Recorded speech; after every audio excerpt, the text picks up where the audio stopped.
Dr. Geetika Saxena, please. Okay, ma'am. You can Okay, see my so we are video is live. on right now, but I myself is not able to look at my video right now. Because we are doing the sharing mode, so you'll have to change your layout yourself to see your own face. See, I can see my name being written on a thumbnail, but I can't see my video. Are you sure it is switched on? Yes, ma'am, you can check it. Your I end, can I see it have. also. Yeah, Dr. Savita, the video is not showing really. Dr. yeah, Geetika, close and start again. yeah, sure.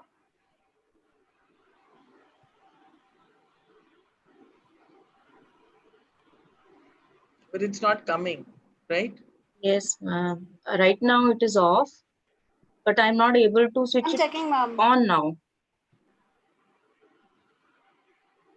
Yes, I have my stopped your camera video has now, but switched on now. even I cannot do anything. No, Dr. Savita, this can be handled in a different manner. So, okay, I need the first slide first. We'll just manage this. Dr. Geetika, can you try to log out and log in again because your video is not getting on at all. Yes, I let me do it. I'm Yeah, just leaving. I'm leaving now. yeah, just leave and join again for a minute.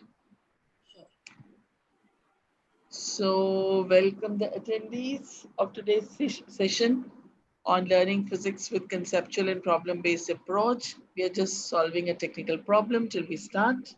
And as I have announced yesterday evening, also, we are going to have, after electronics week, the week of solid state as well as atomic and molecular physics, followed and ended by thermal physics.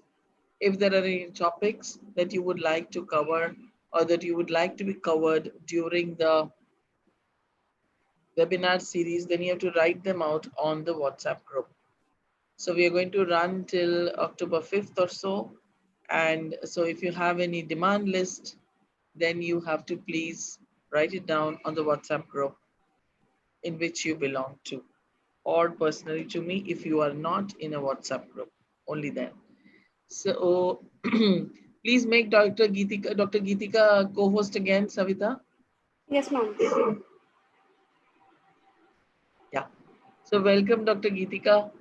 If the camera problem does not get solved, then you straight away start sharing the slides, right? I have switched on my video. Yeah. Still, I'm not able Showing, to look at yeah, it's my video. showing video on, but it is not. Okay, so Yeah. show me the introductory slide, Dr. Savita. This has happened for the first time that the video shows on. These technical softwares, they can do Glitches. anything. Yeah. They can do Yeah. anything anytime. So today we have electronics and speakers are two. One is Dr. Geetika Jain from Department of Electronics, Maharaja Agrasen College, University of Delhi. And the second speaker will be also Dr. For Electronics, Dr. Poonam Kasturi from Department of Electronics, DDU College. Please change the slide to introductory slide, please. Yeah.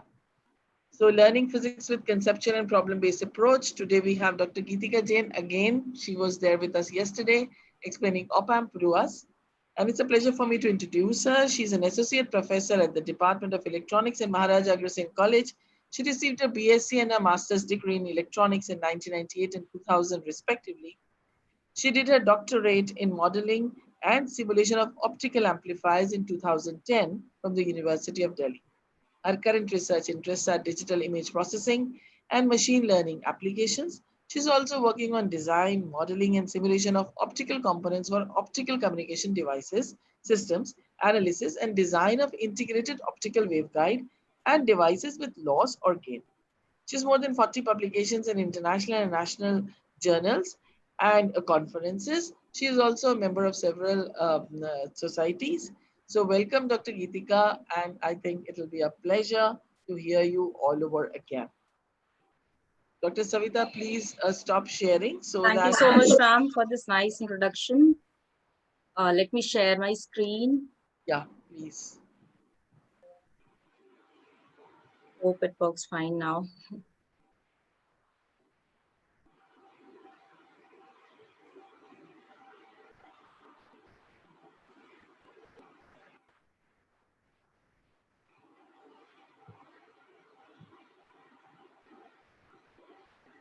filters. We can see it.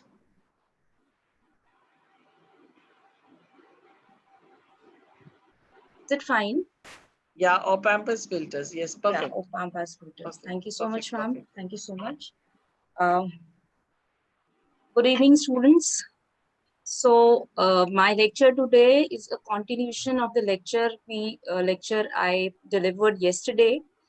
It was regarding the operational amplifier. Yesterday we did ideal characteristics of op-amp, and we compare the ideal characteristics with practical characteristics.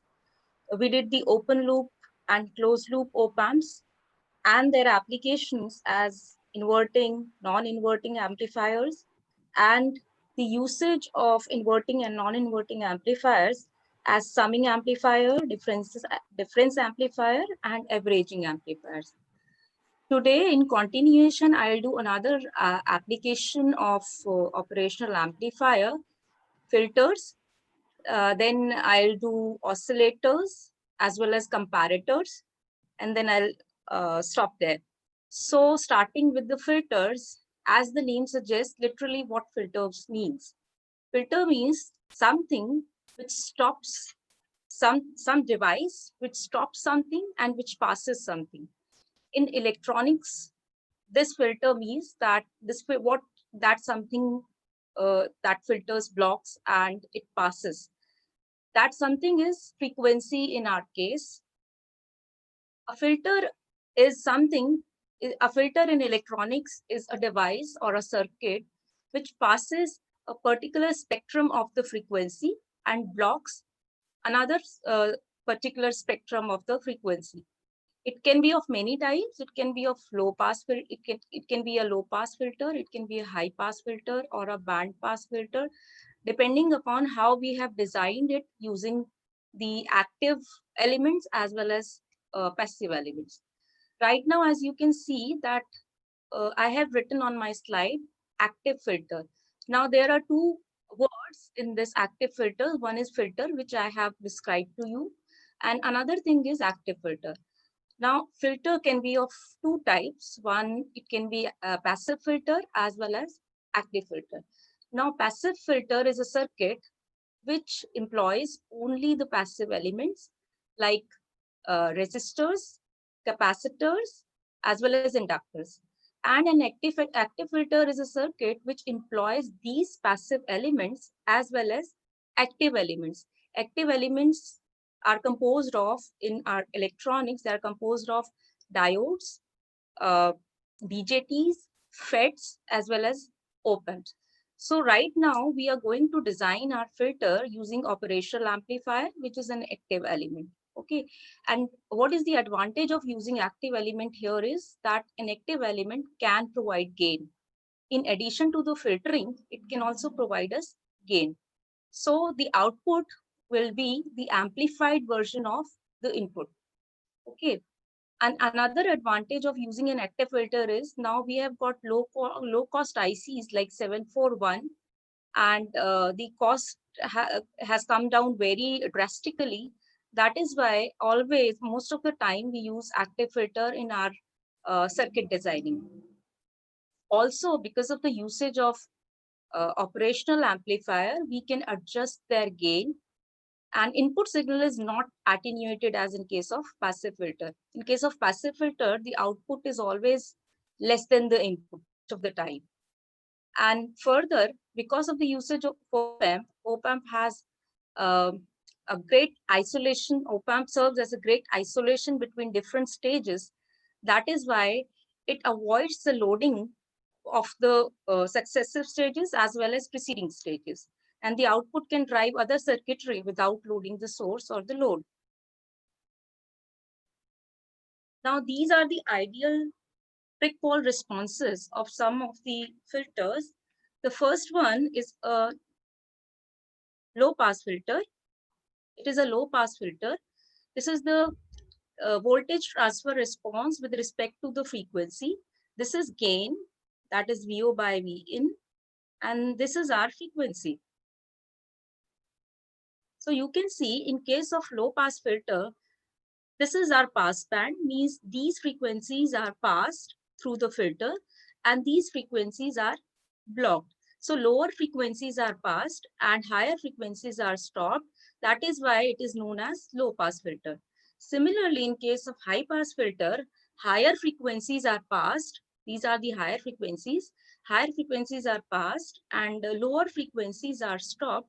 That is why it is known as a high pass filter. Another filter is band pass filter. The frequencies are passed only in a certain band, which is this band, between a range of omega h and omega L. Omega h means the higher frequency limit and omega L means the lower frequency limit. And otherwise it stops these frequency in lower band or higher band. Okay, so this is our stop band. Frequencies are blocked in this band as well as this band.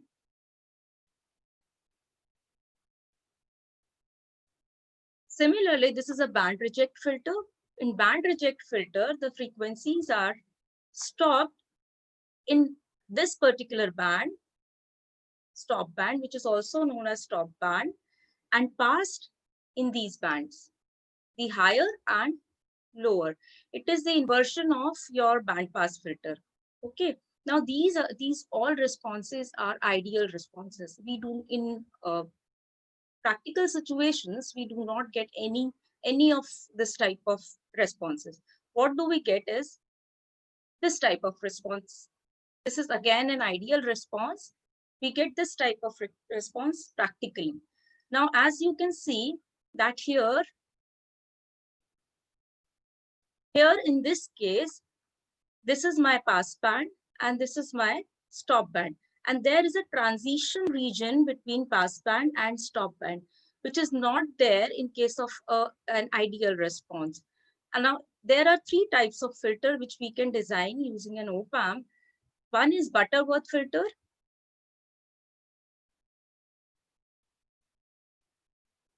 Other one is Chebyshev filter.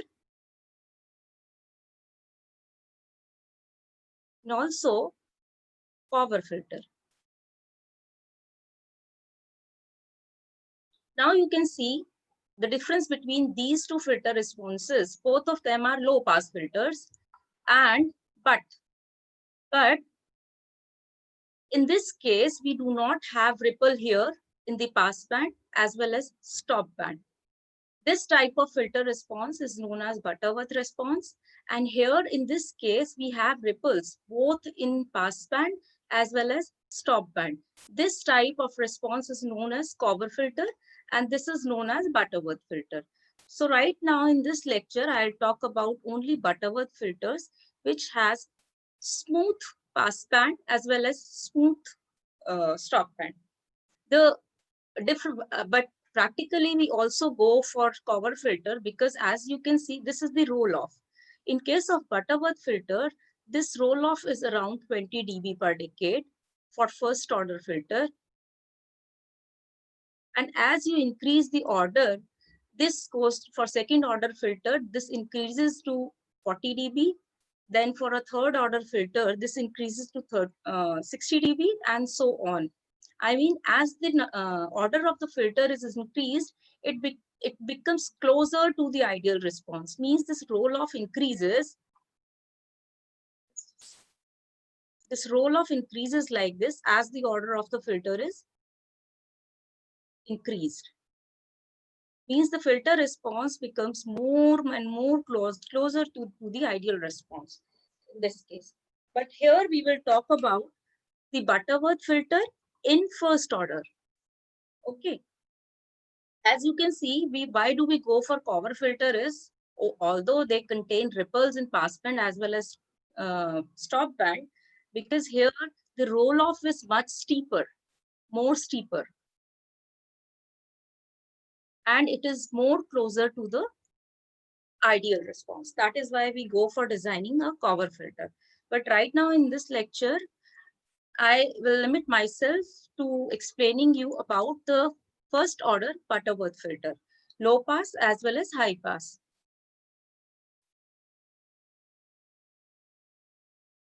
So this is a circuit of a low pass filter. What I have done is, here in case of RF, I have used a capacitor as well. You can see that in this case, a parallel combination of R2 and C has been used as a feedback element.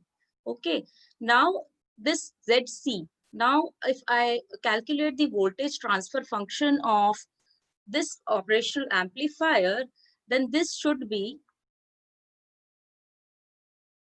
basically, in inverting case, this should be Z2 upon Z1.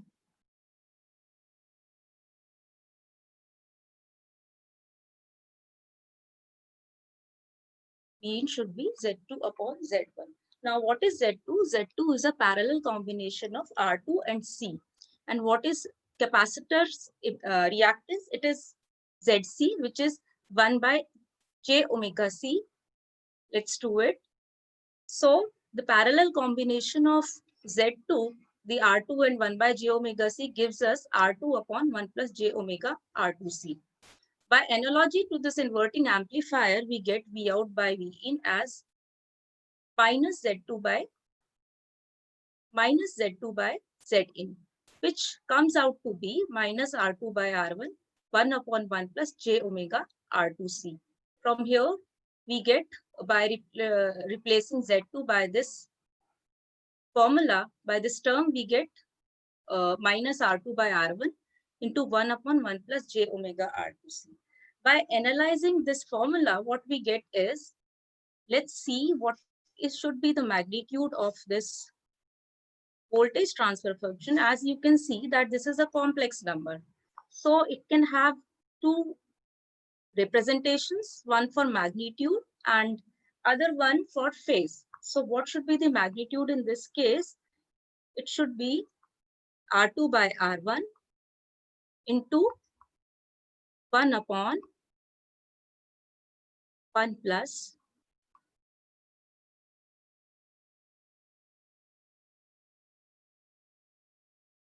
omega R2C whole square. I can also write it as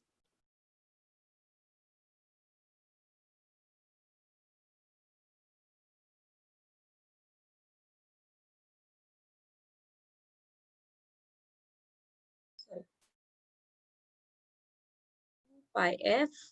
Omega is substituted by 2 pi f R2C.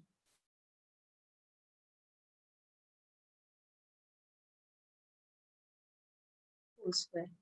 Now, this R2 by R1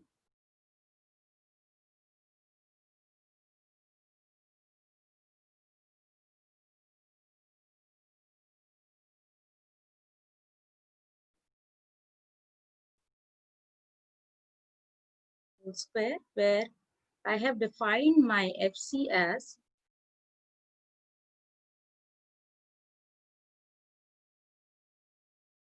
1 by 2 pi R2C. So you can see I can also write this as AF, which is the gain of the inverting amplifier R2 by R1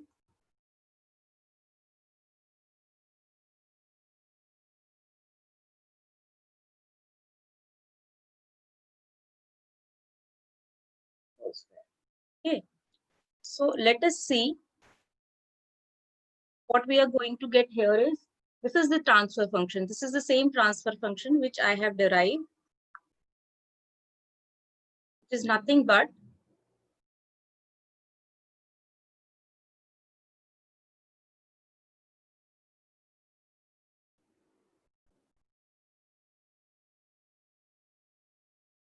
as I can replace this S by this J omega, and I have neglected here the convergence factor sigma. S is equal to sigma plus J omega. I have neglected this convergence factor over here, and this becomes,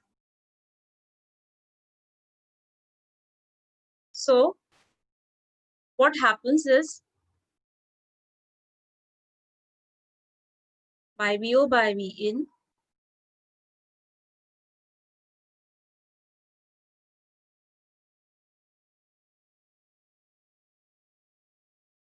So, rewriting it.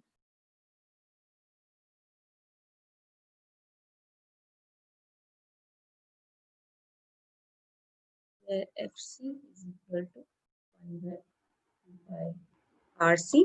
And if I talk about the phase of this quantity, this will be phi minus tan inverse F by FC. So I have both phase as well as magnitude. So if I talk about the frequency response, what happens at omega equal to 0 or F equal to 0, that is at very low frequencies. At low frequencies, this Fc is a constant because my value of my components is a constant, 2 pi Rc, but I can vary this F. So at low frequencies, that is when this F is equal to 0, what happens is this gain becomes this VO by V in, sorry, AF becomes equal to AF. That is, it becomes equal to minus R2 by R1. As the frequency increases, this denominator keeps on increasing and the whole quantity keeps on decreasing. That is why at higher, as the frequency increases, my gain keeps on decreasing. Let's see. So this is the response which I get. After a particular point, my gain keeps on decreasing. Now this is my cutoff frequency FC, which is my cutoff frequency FC, which is nothing but 1 by 2 pi RC. And at 1 by 2 pi RC, you can see here when F is equal to FC, this becomes AF 1 by root 2, 1 plus 1. This quantity becomes 1, and VO by V in becomes AF into 1 by root 2. 1 by root 2 means that the gain at FC becomes 0.707 of the maximum gain. 0.707 also translate to minus 3 dB down. So at FC, this FC is also known as corner frequency. And that is why, because the gain here is 3 dB down of the maximum gain, this is also known as 3 dB frequency. And the voltage is down by 3 dB means voltage is down by 3 dB. And what about the power? Because voltage is 1 by root 2, the power becomes half. And that is why this point is also known as half power point. Half power point. Okay, so these many terms are there for our FC. Now, what about the phase? Phase is, as I told you, it is tan inverse F by FC. Okay, so when F is equal to 0, the phase is 0, pi is 0, and as the F increases, the phase also decreases towards minus 90 degree. If it becomes infinity, the phase becomes minus 90 degree. Okay, right? So now there is a small example. We need to design an active low pass filter with a gain of 40 dB. We need to convert it from dB to the absolute values. Then the input resistance here is 5 kilo ohms and the cutoff frequency or FC is 2 kilohertz. So first of all, we have to convert this 40 dB to the absolute values. So it comes out to be 10 raised to power 2, which comes out to be 100. Now the input resistance is controlled by R1 and the voltage gain is set by R2 by R1. Okay. The cutoff frequency is then set by C. So R1, the input resistance becomes equal to Rn, which is given to us as 5 kilo ohms. And AF, which is the gain with feedback, is nothing but R2 by R1. R1 is given to us. Gain is also given to us as 100. So we have calculated R2 as 500 kilo ohms. Now we know that the cutoff frequency is nothing but 1 by 2 pi R2C here, R 1 by 2 pi R2C. So from this formula, we can calculate C as FC is given to us, the cutoff frequency is given to us as 2 kilohertz. So by putting it in this formula, we can also find out the capacitor values as 159 picofarads. Now the closest standard capacitor values, we do not have a capacitor values of 159 picofarads. So practically what do? We take a capacitor value which is closest to this number. And the closest to this number is 160 picofarad. So by taking this 160 picofarad as the capacitance value, my frequency gets lowered to 1.99 kilohertz. So this is what I can design. I can design using R1 as 5 kilo ohms, R2 as 500 kilo ohms, and C as 160 picofarad. I can design a low pass filter with a cutoff frequency of 1.99 kilohertz. Now this is an active high pass filter. What you can see is now I have put my capacitor in series with R1. So definitely the frequency response is going to change. In this case, by the analysis of all this, as the analysis I have done in the low pass filter, what I get is I get my voltage transfer function as this AF, which is again minus R2 by R1. I'm using my op-amp in inverting configuration. CS, S is nothing but j omega. I'm neglecting the convergence factor again. So this is j omega C.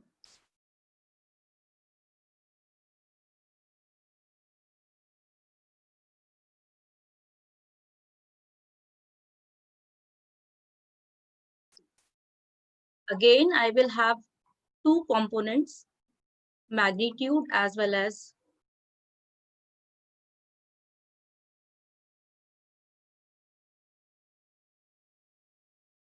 the phase part.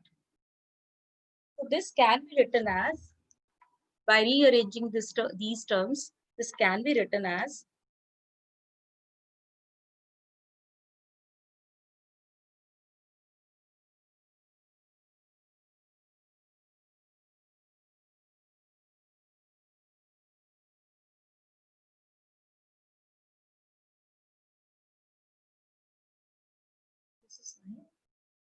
AB. Now from this, I can find out the magnitude as well as phase part, which comes out to be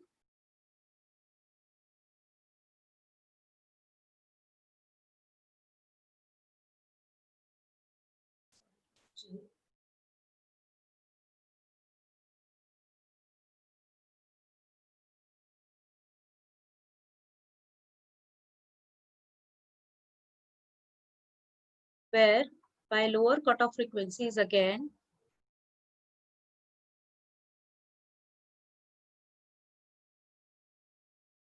by R2C. Okay. And phase term from this comes out to be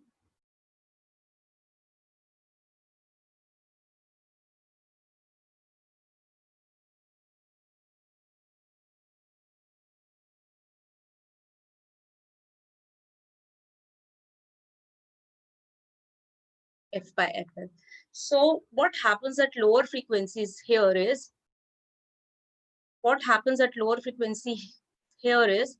that at lower frequencies as compared to FL, this becomes absolutely zero, because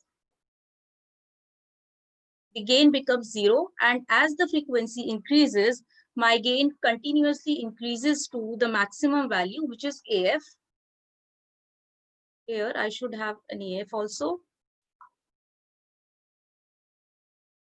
Yes, AF, which is nothing but R2 by R1. So you can see that this circuit allows signals at higher frequencies to pass through and block signals at lower frequencies. So we get something like this. At lower frequencies, the gain is very low, and at higher frequencies, as we gradually increase the frequencies, the gain gradually increases and it saturates at AF, which is nothing but minus R2 by R1. Similarly, the phase at lower frequencies is plus 90 degree, that is at omega equal to 0. At omega equal to 0, it is pi by 2. And as the omega is increased gradually, it goes towards 0 degree. So this is the frequency response of active high pass filter and phase response of active high pass filter. Now let us design a band pass filter. Now what do we mean by a band pass filter is, band pass filter means that it should allow frequencies in a particular band. So what should be its voltage response with respect to frequency? I should have something like this.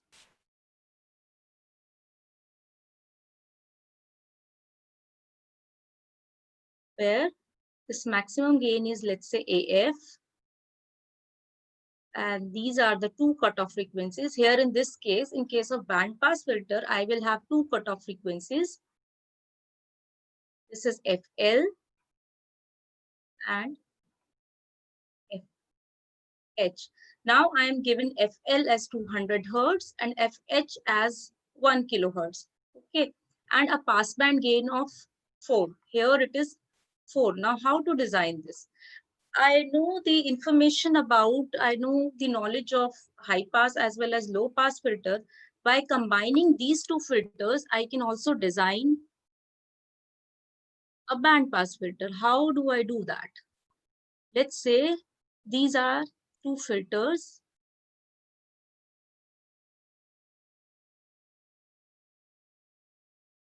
What I do is, if I cut it like this, then this is the response of a high pass filter. And this is the response of a low pass filter. So what I can do is, I design my high pass filter with a cutoff frequency of FL, and I design my low pass filter with a cutoff frequency of FH. That means this is the low pass high pass filter cascaded with a low pass filter. This has a cutoff frequency of 200 Hertz. And this has a cutoff frequency of 1 kilohertz. Now, what about the gain? I have to design it for a gain of 4. And these two gains should match with each other. So what should I do is, I should design them using the same gain. So the gain of this, that is minus R2 by R1, should be 2. And also the gain of this low pass filter should be 2. So that because we are using them in cascaded form, the gain will get multiplied 2 into 2. So here at this stage, we are going to get a gain of, that is 4. This is how we can design a band pass filter using one low pass filter and one high pass filter. And because we are doing this using first order filter,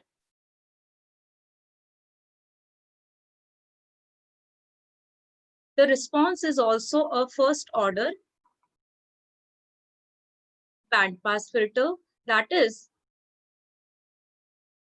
the gain here will increase by 20 dB per decade. And the roll off here is also 20 dB per decade. Per decade means for a decade change in frequency, if the frequency is changed by 10 times, my gain will decrease or increase by 20 dB. So this is how we can design a band pass filter using a low pass as well as high pass filter.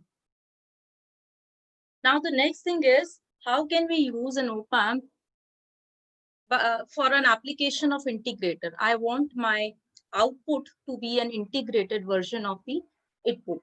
So this can be done. This is a basic circuit of an integrator, the capacitor can act as an integrator device here, as well as differentiating device in another differentiator. So here this capacitor can be used as an integrated element. How integrator element? Now how can we do that?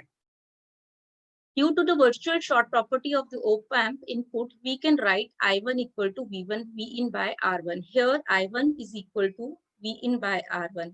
I had told you earlier also that because of the very high resistance of this op-amp, no current goes here. All the current will go here. That is why I have used I1 over here as well as I1 over here. So since the current, now all the current from here is going to go here and it will start charging the capacitor gradually. So for this branch, I can write I1 is equal to V in by R1. And for this branch, there is the current voltage relationship between a capacitor is this. So I1 is equal to C into TVC by dt. Since this V remains at ground, the output drops below ground as C charges, and the time derivative of V out becomes the negative of the time derivative of VC. So VC is equal to nothing but, because here we have 0 volt, so VC is nothing but 0 minus V out, 0 minus V out. So combining these two equations, this and this, I can get dV out by dt is equal to minus I1 by C. And from this equation, my I1 is V in by R1. So let's substitute over here. I will get minus V in by R1C. So solving this equation for V out and assuming that C was initially uncharged, that is, there was no charge on the capacitor initially, we obtain V out as minus 1 divided by R1C, and V in is getting integrated from 0 to T. Now, there are some inherent problems with this circuit. That is why this is not used practically. Now, what are the problems with this circuit? Let us see. These are the output waveforms of the integrator waveforms. When the input is a square wave, when you integrate a constant, you will get a ramp. So this is what we are getting. At this point of time, we are getting this ramp. And at this point of time, we are getting this ramp. Ultimately, for a square wave, by integrating a square wave, we are getting a triangular wave. And when we integrate a sine wave, we are getting a cosine wave like this. And as I told you that we do not use this circuit practically, we have a practical integrator. Now, what are the problems with this ideal integrator circuit is that at very low frequencies, we know that a capacitor at low frequencies, it acts as a block for DC. So at very low frequencies, your capacitor offers infinite resistance. So it is practically, this circuit practically is an open circuit. And if this is an open circuit, the gain becomes very high because the op-amp is working in open loop right now. So here the gain becomes very high. This is the basic integrator response. At low frequencies, the gain becomes very high. And because of this very high gain, the circuit becomes unstable. And this problem can be solved by adding a feedback resistor over here. This feedback resistor is added over here in the basic integrator circuit. And this fixes the low frequency gain of the circuit to this value. Means now the gain of this practical integrator circuit becomes limited to at lower frequency RF by R1, and later on it decreases here and it joins the basic integrator response over here.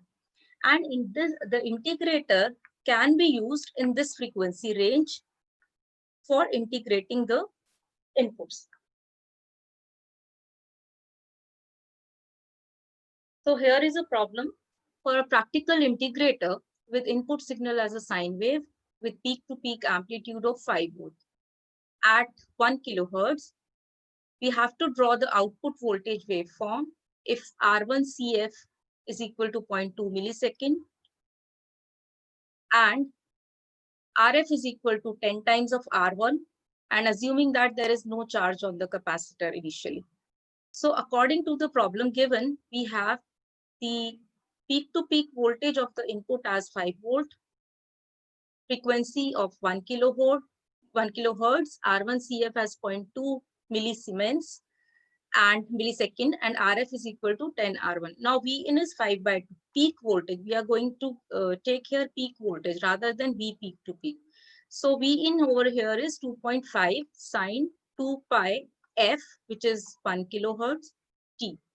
Or V in is equal to 2.5 sine omega T, where omega is nothing but 2 pi into 1000. Now putting into the integrator formula, we get minus 1 by R1 CF, which is given to us as 0.2 milliseconds. Here, 0.2 milliseconds. The input waveform is 2.5 sine omega t, 2.5 sine omega t. We do integrate it from 0 to t, and we get this integration as minus cos omega t plus cos 0. So by solving this equation, I get 1.99 cos omega t minus 1.99. And this is my output signal. And if I plot this output signal with respect to time, I get something like this. So for a sine wave, for an input as a sine wave, I'm going to get a cosine wave, which is the integrated output of the, which is the integrated response of the input. Now coming to the op-amp as differentiator. This circuit, this basic differentiator circuit is just complement of the basic integrator circuit. Now let us analyze the circuit. For the circuit in left, we can write this I1, which is nothing by using the current voltage formula of the capacitor. This I1 is C into dV in by dt. The voltage across the capacitor going into the capacitor right now is V in. So I1 is nothing but C into dV in by dt, which is equal to I2. Both these currents are equal as before. I2, which is nothing but 0 minus V out divided by this R2. So rearranging this, I get V out as minus R2C dV in by dt. So the output will be the differentiated version of the input. Similarly, for this circuit also, I can get, this is also a differentiator circuit using an inductor. I get my output as minus L by R1 dV in by dt. Now, by nature, this differentiator is also susceptible to noise in the input, and it is more susceptible to noise as compared to the integrator. So what do we do?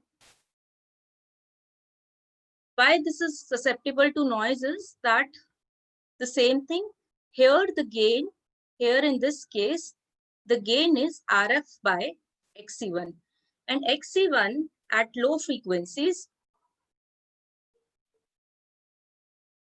XC1 at low frequencies is very high,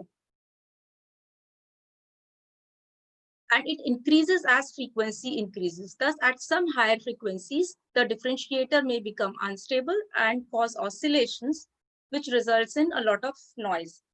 And this problem, so what do we get? We get a response of the basic integrator like this.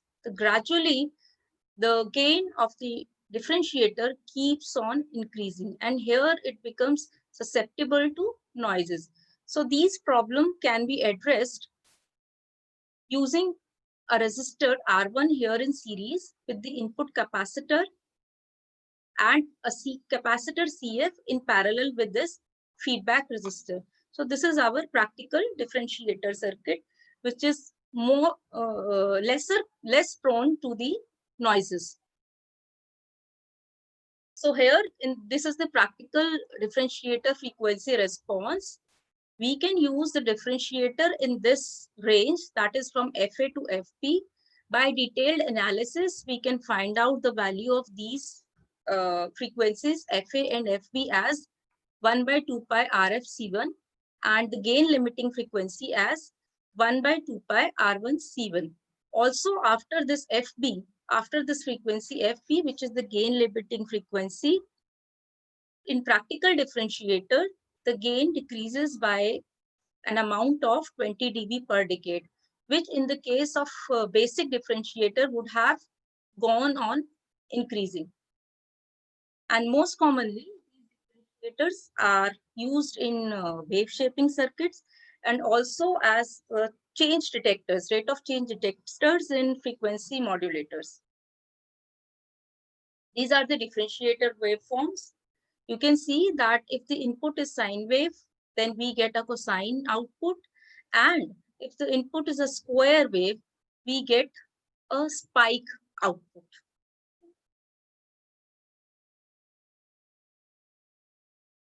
Can anybody tell me if the input is a triangular wave, what we will get as an output?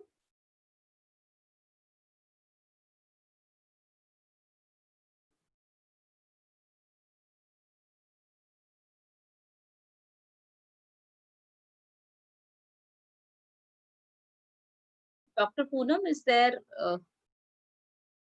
any answer?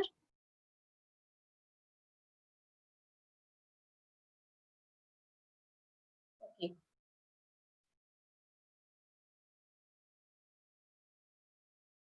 Next application of op-amp is that op-amp can also work as a comparator. With respect to a reference voltage, it can compare that voltage with respect to an input, and depending upon whether the input is greater or lesser than this reference voltage, it gives you an output. For example, if this is an open loop comparator, we have connected here a constant reference voltage, and here we have connected an input as sine wave, and this is an inverting open loop amplifier because the signal is provided at the inverting terminal.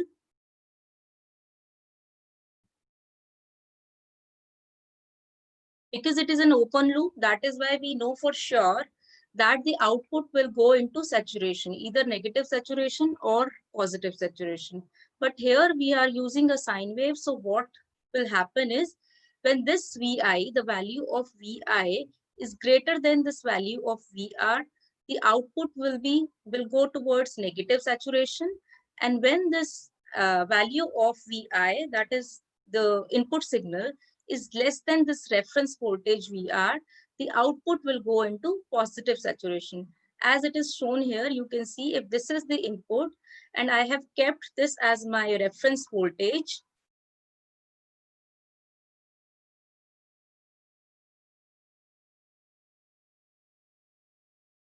when the value of input is higher than this V reference, my output goes into negative saturation.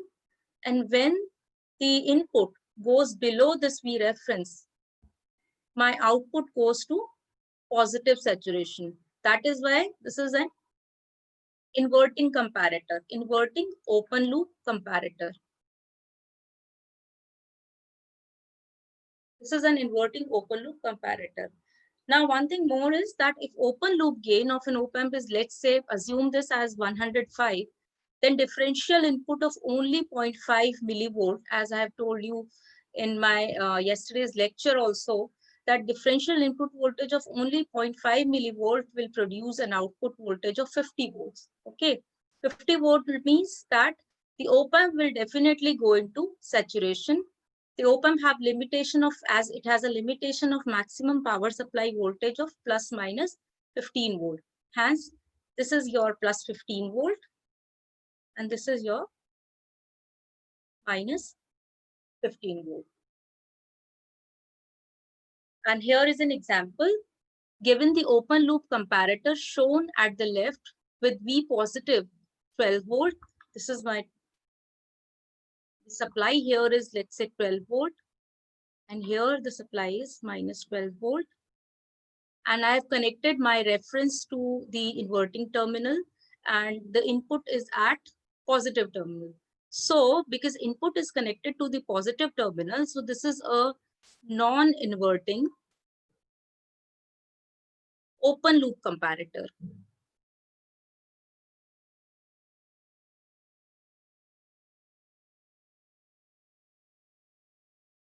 So first of all, let's say my V reference is 0 volt. Here it is 0 volt. My input is a triangular wave like this. So whenever my input goes above than 0 volt, my output becomes V positive, that is at the positive saturation, 12 volt. And when the input goes, the input goes below 0 volt, the output comes at negative saturation, that is minus 12 volt. Similarly, if I change my V reference to minus 4 volt, plus 2 volt here it is plus 2 volt. So if my input goes beyond this plus 2 volt, my output goes to positive saturation. And if my input goes below this plus 2, then my output goes to negative saturation. Similarly, if I set my V reference at minus 4 volt, here minus 4 volt, if my input is above minus 4 volt, the op-amp goes into positive saturation, and below minus 4 volt here, my output goes into negative saturation. So by changing this V reference, I can get a pulse generator with adjustable pulse width. Now, if I do not want my op-amp to go into saturation, so I can bound my output by using these Zener diodes. How to do that? Let's say I have connected here in closed loop a Zener with some Zener voltage Vz. So what will happen is, now when my positive voltage is there, here I have my reference voltage is 0 volt here, and it is an inverting configuration. So if the input is positive, the output will be negative, and if the input is negative, the output will be positive. But what will happen is, when my input is positive, this Zener will be in forward biased, and voltage across it will be 0.7 volt. So the saturation voltage here will be now bounded to minus 0.7 volt. It won't go to plus 15 or minus 15 or minus 12 volt. Similarly, when I apply a negative voltage over here, this will get reverse biased, and after a breakdown of Vz voltage, my output will get bounded to the Zener voltage Vz. Same will happen over here if I connect this in inverting position. The Zener is now connected in inverting position. Here, when the input is positive, the output will be bounded at Vz, which is the breakdown voltage of Zener voltage, because here in this case it is negative biased, and here in this case, when my input is negative, the diode is forward biased, and my output will get bounded at 0.7 volt. Now, if I want to get a bounded output in both positive as well as negative saturation, I can use two Zener diodes back to back like this. I have used two Zener diodes back to back. So when I have positive voltage, I will get one of the diode as reverse biased and another diode as forward biased. So in positive saturation, I will get the Zener voltage plus 0.7 volt, and in negative saturation, I will get my output bounded to Zener voltage minus 0.7 volt. So this is how I can bound my output at both the ends. Now all these comparators have been designed in open loop configuration, and they are very much susceptible to the noises. To avoid this, we use Schmitt trigger.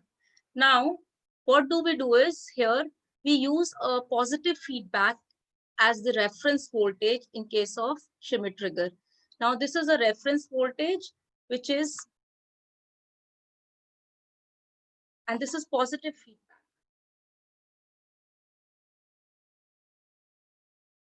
Positive feedback because we have applied the feedback circuit to the positive terminal. Okay, and the reference voltage VR over here is nothing but V out into R1 divided by R1 plus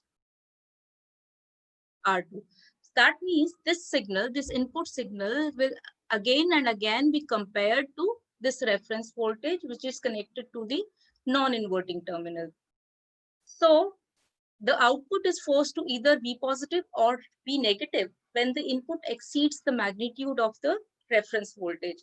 And also, this circuit will remember its state even if the input comes back to zero.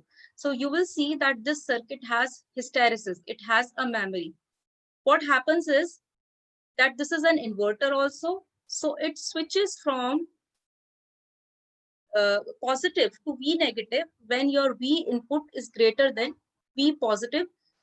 When your V input becomes greater than this, here we have, let's say, V positive. Initially, it has gone into positive saturation, then V positive into the feedback factor, which is R1 plus R2. So this will go to your negative saturation. Here my V in is when becomes greater than this number. Similarly, when my V in is less than V negative. Now this is negative. So when my V in drops below V negative into R1 by R1 plus R2, my Schmitt trigger goes into positive saturation. See, that assume for Schmitt trigger circuit shown in here, V positive and V negative are minus 12 and plus 12 volts, R1 and R2, and V in is a 10 volt peak triangular signal. Then what will be the resulting waveform? I have not written the values of R1 and R2. I think I just forgot about it. Anyways, let's say this, after this calculation, the reference voltage comes out to be, let's say, plus 6 volt. So what happens? This is my reference voltage in positive direction and reference voltage in negative direction. So what happens is, when my input, this triangular wave is an input, when my input goes above this reference voltage V positive, half of V positive, my output goes to negative saturation. And even if it goes beyond zero, even if it crosses zero, my output does not changes. It only changes when my V input drops below this half V negative. So then it goes back to positive saturation. And even if my voltage, the input voltage is in between this this reference voltages, my output does not changes. So if this signal mixes with some noise like this, my output is not susceptible to this type of noises. Okay, it just goes to positive and negative saturation if it crosses these references.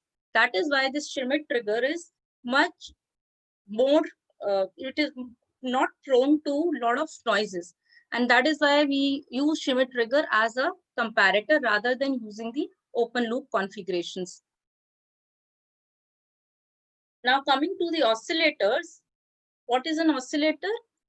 An oscillator is a circuit which gives you a repetitive waveform. Repetitive waveform means it can give you a sine wave, it can give you a square wave, it can give you a sawtooth wave, any type of wave it can give you of a fixed frequency and amplitude without any input signal.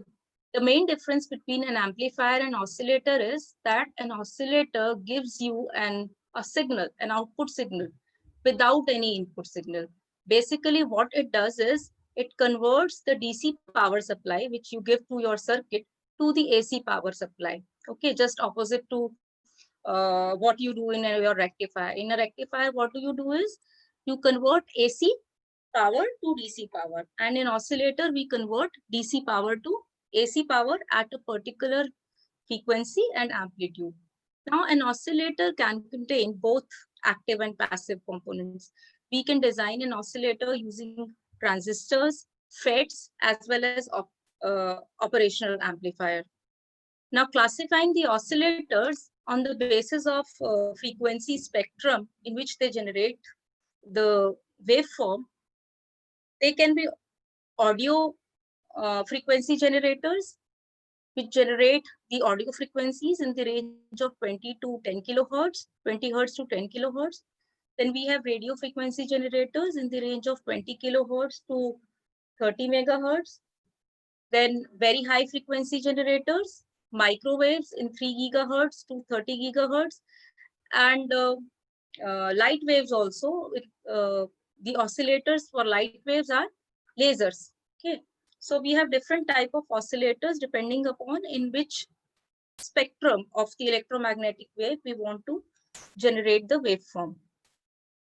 Another classification of oscillators is on the basis of the waveform, the shape which they are generating.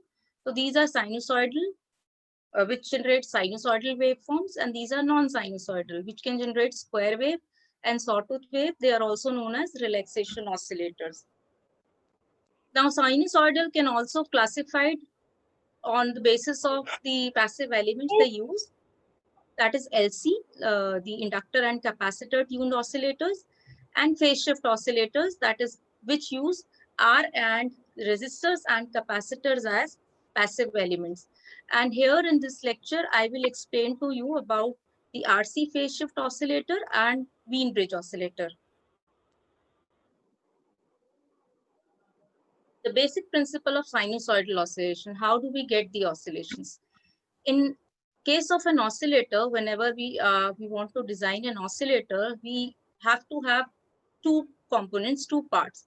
One is the amplifier part, and other one is the feedback network.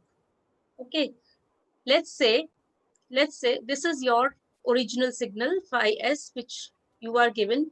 You can say, ma'am, we do not provide any input to an oscillator, but suppose we are providing some signal phi s for the time being. Suppose we are providing it, and this signal pi input which goes into the amplifier is a summation of this signal as well as this signal from the feedback network. Okay, so the actual signal which goes into the amplifier is phi s, this signal, plus phi f, which we get from the feedback network.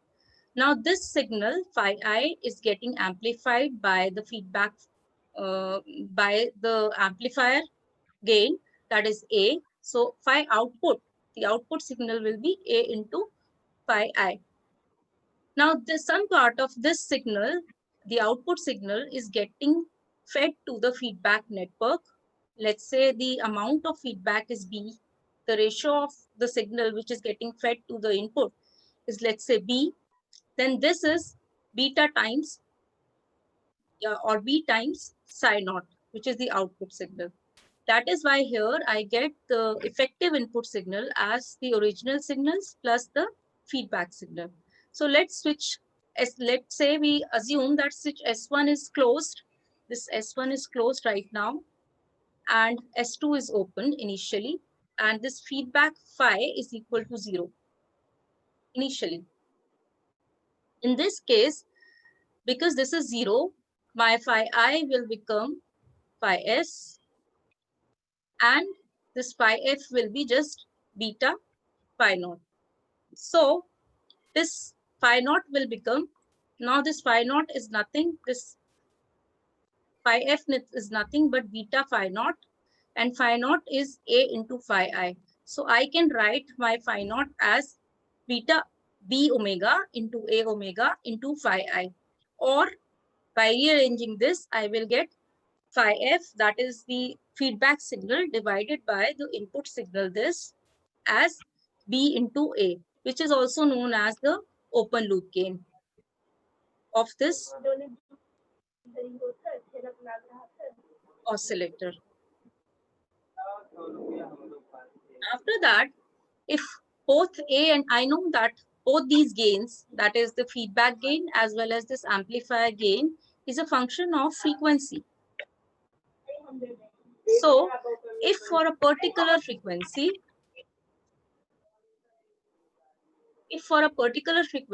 let's say some omega naught, this B into A is equal to 1, then what I can get is my feedback signal is equal to my input signal is equal to my original signal, phi S. Okay. Now, in another case, let us open this switch S1. That is, there is phi S is equal to 0. No signal is applied to the input of the oscillator. And since phi F is equal to phi I, this phi F is equal to phi I at some omega equal to omega naught, the feedback signal will be in phase with the input signal and also has the same magnitude. And this system will have sustained oscillations at a particular frequency, omega naught. This is also known as the Barkhausen criteria, in which we get the loop gain A into B is equal to 1. Now, because this AB is a complex quantity, I get two conditions. One is that for this to happen, the real part of B into A should be equal to 1. And another thing is that the imaginary part of B into A should be equal to 0 at omega naught, which is also the resonant frequency of the oscillator. So for any circuit, when for a particular frequency, these conditions are satisfied, both these conditions are satisfied, then only the circuit will have sustained oscillations. Now, if the first condition is satisfied, but second condition, that is the phase condition, is not satisfied, then the input signal, because the output signal is not fed back to the input signal in phase, the output will gradually decay due to the cancellation of signals fed back in the successive trips round the loop. So practically, as we do not require any input signal, so how the input signal will come? From where the input signal will come? How the oscillations or the oscillator will trigger? In first case, let us see. The first signal an oscillator gets is from the noise. That is, now where noise comes from? It is from the random movement of electrons in conductors and resistors, and it has a broad spectrum consisting of all the frequencies. So for some frequency which is there in the noise, if these two conditions are get satisfied, we get oscillations on that particular frequency. But for starting, means to start the oscillations, this loop gain should be greater than 1, that is greater than unity. And later on, in steady state, it becomes equal to 1. And also the angle AB, that is the phase, should be equal to 0 or 2 pi, that is 360 degree.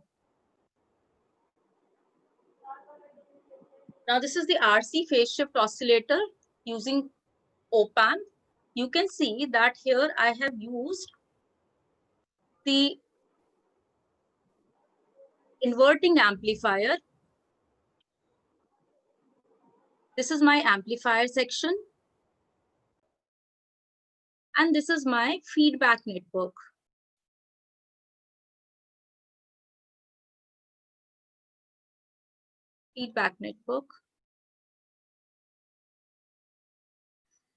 Now we know that for sustained oscillations, the output from here should be fed to the input.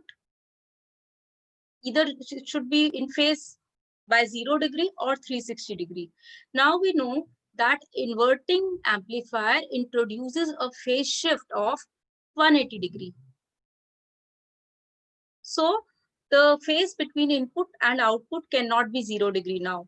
Already this inverting amplifier has introduced a phase shift of 180 degree.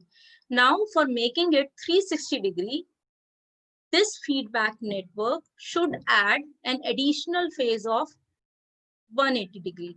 And as you can see that we have used 3 sections of RC networks, first, second, and third. Each of this network provides a phase shift of 60 degree. So, and they are all same. And for that particular frequency for which this section, this whole section provides a phase shift of 180 degree, for that particular frequency becomes the resonant frequency of this circuit. And by detailed analysis, we get to know that, which is beyond the scope of this lecture right now, that for this RC phase shift to work, this gain, which is here, the gain of the inverting amplifier, should be greater than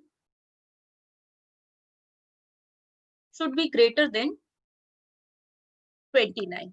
And the frequency of oscillation for this particular network comes out to be 1 by 2 pi RC root 6. So this is how we can calculate we can design this RC phase shift oscillator, because all these RCs are R, value of R and Cs are exactly same. We can easily calculate the frequency F naught, and we can also design this phase shift oscillator for a particular frequency.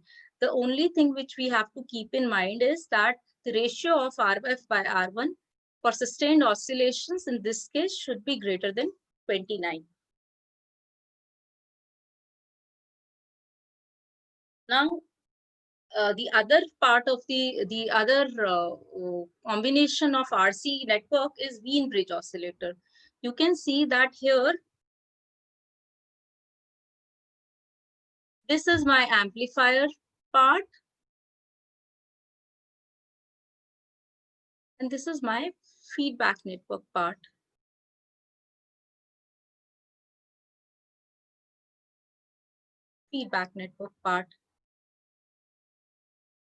And this R3 and R4 act as the feedback and input resistors of the inverting amplifier.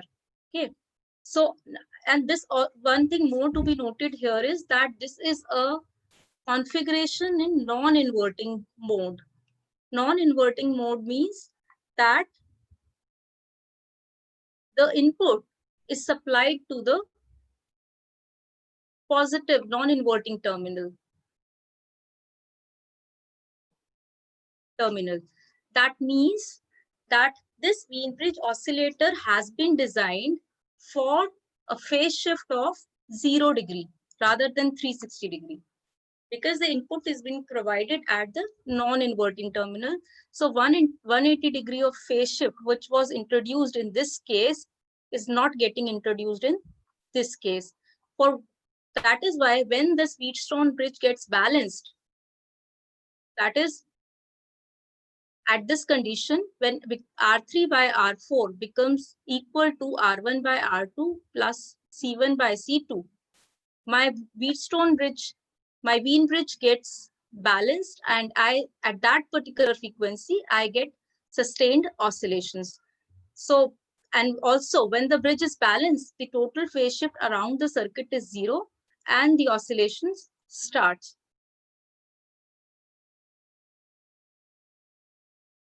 So this is the frequency of oscillations in this case. Most of the time we take R1 equal to R2 equal to R, and C1 equal to C2 equal to C.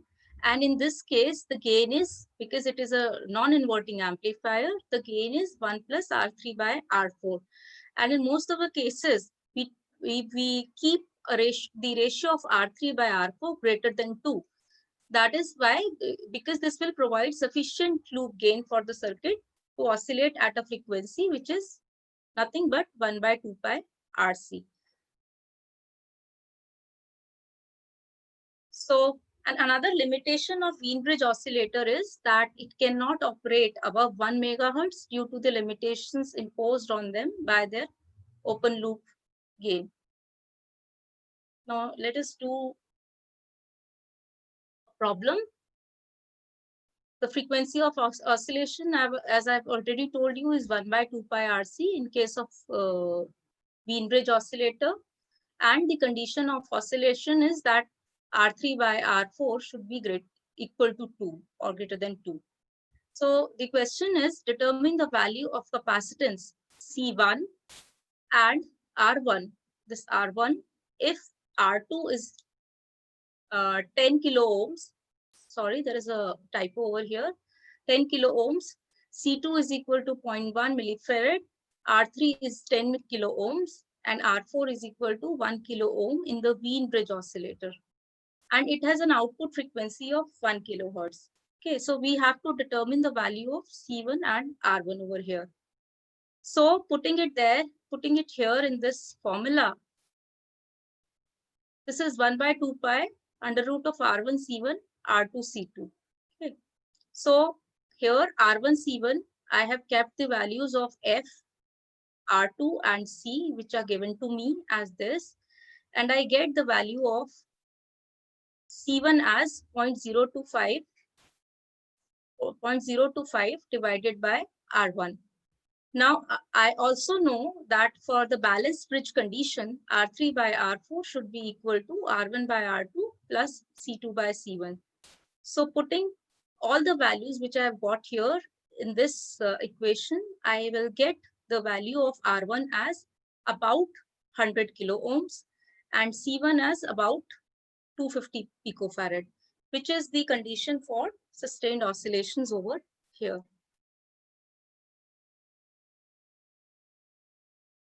How much time do I have left?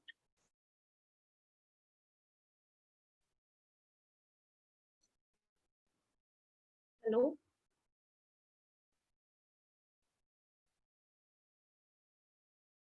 Okay. So another application of operational amplifiers is logarithmic amplifier. We can also calculate logarithmic of the input by using a logarithmic amplifier, which uses operational amplifier. So in this case, we have to use a device, we have to use a component that behaves non-linearly to control the gain of the op-amp. And what we can do, what we can use for that is, we can use a semiconductor diode for that in the feedback circuit. Now, just revising the forward transfer characteristics of a silicon diode, we have already done that. This is this Shockley equation where IF is equal to IS exponential VF divided by eta VT, where IS is the diode saturation or leakage current. VF is the forward voltage drop across the diode. VT is the thermal equivalent voltage for diode, which is about 26 millivolt at 20 degrees Celsius. And eta is the emission coefficient or ideality factor. Okay. So this is the basic logarithmic amplifier operation. We have connected a diode in the feedback circuit. So here in this case, analyzing this, my I1 is nothing but V in by R1. The IF is obviously minus I1 because whole of the current from this branch goes into this branch. We assume that nothing goes here. So my IF should be equal to minus I1. That means my forward bias current over here is nothing but minus V in by R1. So VO, the V output should be equal to minus V forward, which is minus eta VT log of IF by IS from the Shockley's equation from the previous slide. Now I have substituted this IF as minus V in by R1 over here, V in by R1, and I get V naught as minus eta Vt, which is V threshold, log of V in by R1 Is. So the output is a logarithmic version of the input, and that is why we call this as logarithmic amplifier. These are the graphs of voltage, output voltage versus input voltage. You can see that the output voltage behaves non-linearly as compared to the input voltage. But if we convert it to a logarithmic scale, we can see that there is a linear relationship. That is why we know that this is a logarithmic amplifier. Now, there are certain demerits of the circuit also. We know that the reverse saturation current of the diode changes with change in temperature. So this circuit is very prone to the changes in temperature.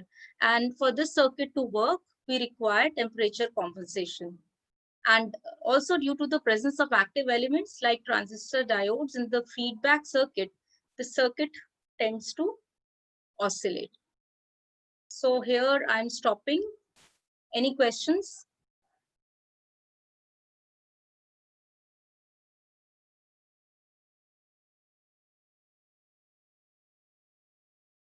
Hello?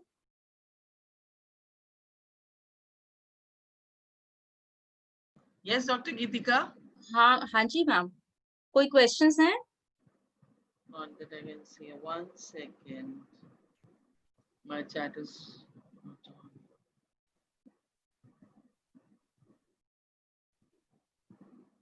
Just a sec. Yeah, I'm waiting. So, no, there is one that is quite old. It's, ma'am, why does a Schmidt trigger have a hysteresis loop kind of characteristics? Let me go Hello. back. Hello? Has this question been read? Ma'am, why does a Schmidt trigger have a hysteresis not- loop? Not Yeah, yet, so not yet. yeah. So this one. Okay, let me go back. Why does a Schmidt trigger have a hysteresis loop kind of characteristics? Okay.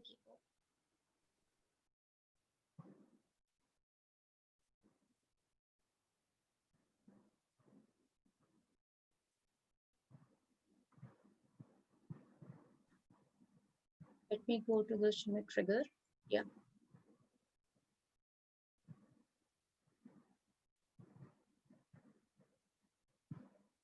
Yeah, this is my Schmidt trigger. And you can see that I have used here a reference voltage like this, which is through a voltage, resistor divider network. And you can see that this is connected to V out. So the reference voltage should be here, should be whatever the output is there here, output can be V positive as well as V negative. Okay. So at times the output, this V out can be positive, can be negative, depending upon VR keeps on changing here. VR keeps on changing. It doesn't remain constant. When here it is positive, this becomes V positive into R1 by R2. And when it is negative, because the operational amplifier keeps on going into positive saturation and negative saturation. At the other time, this reference voltage is V negative, P negative, that is divided by R1 plus R2. So here in this case, my reference keeps on changing. Okay. So let's say here in this is the hysteresis loop or hysteresis curve for a Schmidt trigger. Let's say my V out is first of all V positive. Okay. Now if my V positive is here, means the output is at V positive at saturation, then my reference voltage here should be this.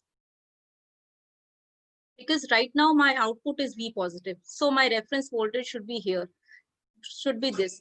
Now what happens is gradually when my V in becomes here, my V in becomes greater than this reference voltage, which is right now V positive into R1 by R2. And because my Schmidt trigger is in inverting mode, this goes as my V in exceeds this reference voltage, this goes into negative saturation.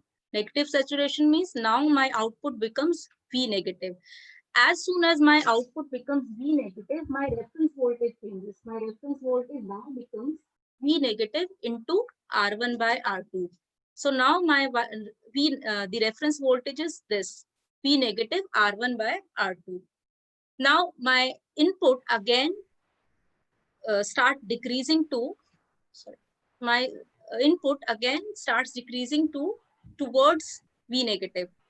And until and unless my V in drops below this V negative with this reference, my output does not changes. In this region, my output does not changes. That is how the hysteresis comes into picture. And you can see it here also. In this region,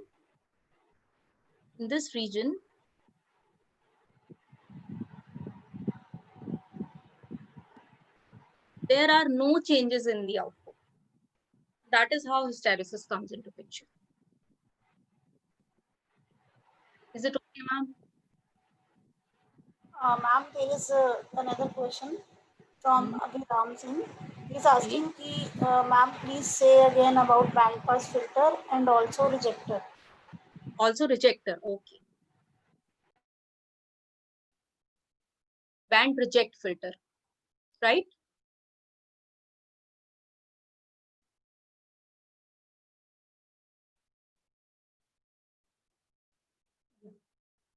This is my band pass filter. See, this is the response of a band pass filter. This is the band pass band. And here it is stop band. So I need to pass all the frequencies which are lying in this particular range.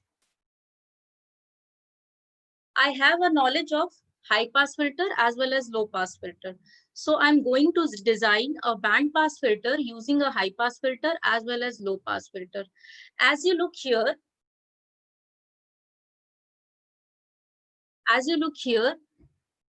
if I divide this band pass filter into two sections,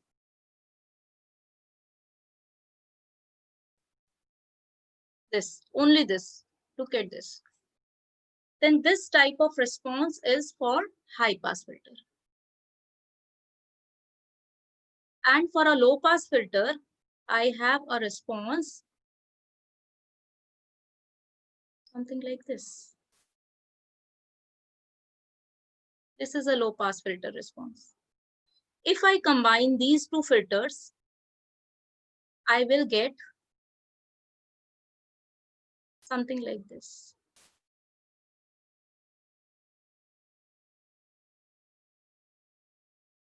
By keeping this as, let's say, FL,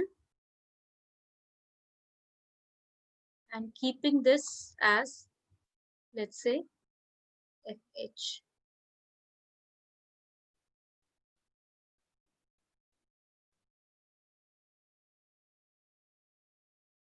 The only condition is that these two filters should have same gain.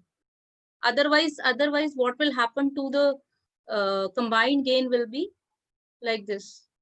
Suppose the high pass filter has lower gain as compared to the low pass filter, then it will become something like this. So this is not required. That is why these two filters should have same gain. So for a band gain of 4, I have designed my high pass filter for a gain of 2 and also the low pass filter for a gain of 2, because these are being used in cascaded system, cascaded form. Ultimately the overall gain will be 2 into 2, that will be 4. And this high pass filter is being designed for a cutoff frequency of 200 Hertz here. And the low pass filter is being designed for a cutoff frequency of 1 kilohertz. That is this. And by combining these two in cascading, I can get a band pass filter. This is how I design a wide band pass filter. Now you were talking about the band reject filter. Band reject filter. Band reject filter means that I should get a response like this. The filter should reject a particular band of frequency. So this should be my response. And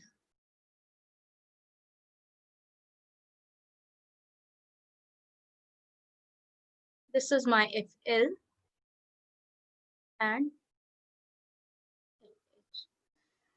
now I can design this also using a high pass and low pass filter. How? Here, if I divide this into two fractions, this is my low pass filter and this is my high pass filter. Low pass filter with a cutoff frequency of some FL and high pass filter with a cutoff frequency of some FH means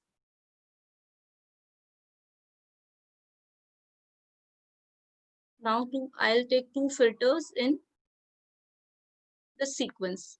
This will be my LPF and this will be my HPF. Both should have same gain, let's say 1 and 1, and this should be designed for a frequency of FL, which is lower than FH, obviously, and this should be designed for a frequency of FH. Now, if this V in goes in and V out goes here, I should get a response like this. This is how we design band reject filter, first order band reject filter. So I think that answers your question.